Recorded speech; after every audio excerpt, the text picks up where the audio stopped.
Nurse, നൈപുണ്യ മികവുള്ള തൊഴിലാളികൾ എന്നിവർക്ക് ജർമ്മനിയിൽ വലിയ ആവശ്യകതയും സാധ്യതയുമാണുള്ളതെന്ന് ബംഗളൂരുവിലെ ജർമ്മനിയുടെ deputy consul general Annette Bassler പറഞ്ഞു. Norka roots chief executive officer Ajith കോളശ്ശേരിയുമായി നടത്തിയ കൂടിക്കാഴ്ചയിൽ സംസാരിക്കുകയായിരുന്നു അവർ. കെയർ ഹോമുകളിലും നഴ്സിംഗ് ജോലിക്ക് വലിയ അവസരങ്ങളുണ്ട്. ഇന്ത്യയിൽ നിന്നുള്ള തൊഴിൽ നൈപുണ്യമുള്ള ഉദ്യോഗാർത്ഥികളുടെ നിയമപരമായ കുടിയേറ്റത്തിന് വലിയ പ്രാധാന്യമാണ് ജർമ്മനി നൽകിയിട്ടുള്ളത്. ഇതിനായി പ്രത്യേക പദ്ധതി തന്നെ തയ്യാറാക്കിയിട്ടുമുണ്ട്. ജർമ്മൻ ചാൻസലർ ഒലാഫ് ഷോൾസും ഇന്ത്യൻ പ്രധാനമന്ത്രി നരേന്ദ്രമോദിയും നടത്തിയ കൂടിക്കാഴ്ചയിൽ ഇക്കാര്യം വ്യക്തമാക്കി. ഇന്ത്യയിലെ ജർമ്മൻ ഭാഷാ പഠനത്തിൻ്റെ നിലവാരം കൂടുതൽ മെച്ചപ്പെടേണ്ടതുണ്ടെന്നും നോർക്ക പോലെ പ്രൊഫഷണലായ സ്ഥാപനവുമായി സഹകരിക്കാൻ കഴിയുന്നതിൽ വലിയ സന്തോഷമുണ്ടെന്നും ആനറ്റ് ബേസ്ലർ വ്യക്തമാക്കി. നോർക്ക റൂട്ട്സിൻ്റെ ജർമ്മനിയിലേക്കുള്ള നഴ്സിംഗ് റിക്രൂട്ട്മെൻറ്റ് പദ്ധതികൾ അജിത് കോളശ്ശേരി യോഗത്തിൽ വിശദീകരിച്ചു.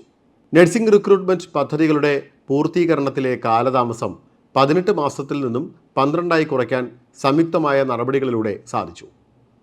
റിക്രൂട്ട്മെൻറ്റ് സമയം കുറയ്ക്കുന്നതിനായി സർട്ടിഫിക്കറ്റുകളുടെ ജർമ്മൻ ട്രാൻസ്ലേഷൻ ഉൾപ്പെടെയുള്ള നിയമ നടപടികൾ വേഗത്തിലാക്കാൻ നടപടി വേണമെന്നും അദ്ദേഹം നിർദ്ദേശിച്ചു.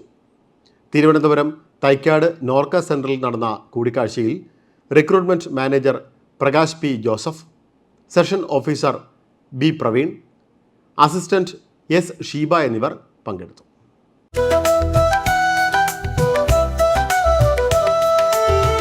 Do you miss the flavor of Kurla? The sound of the chenda? The taste of sadhya? The beauty of our backwaters?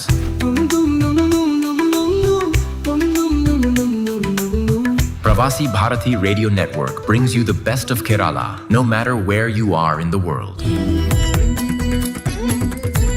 Headed by the veteran broadcaster Mr. Chandra Senan, our network is dedicated to bring you the authentic flavor of Kerala.